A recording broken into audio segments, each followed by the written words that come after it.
First আমরা কিন্তু শঙ্করপুরে নামলাম। শঙ্করপুরে এখানে বীজটা দেখবো, দেখে তারপরে আবার ওখান থেকে আবার যাব। তো এখন যা রৌদ্র টাক পুরো গরম হয়ে গেল, এত যে রৌদ্র, আর আস্তে আস্তে যে আমাদের এত লেট হয়ে গেছে তা কি বলবো।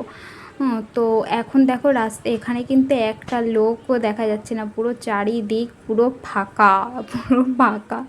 যাই হোক, সমুদ্র দেখতে এসেছি, সমুদ্রটা দেখবো এখানে কীরকম কি দেখতে লাগছে। সে কবে এসেছিলাম ভুলেও গেছি।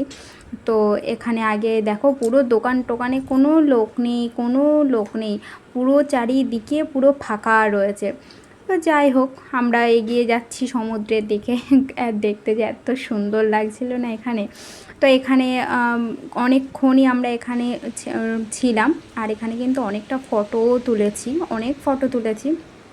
তো আস্তে আস্তে আমরা এগোচ্ছি, আর আমার বোন দেখো কত তাড়াতাড়ি ও মানে এগিয়ে গেছে, আর আমি চারিদিকে একটুখানি দেখতে দেখতে যাচ্ছিলাম।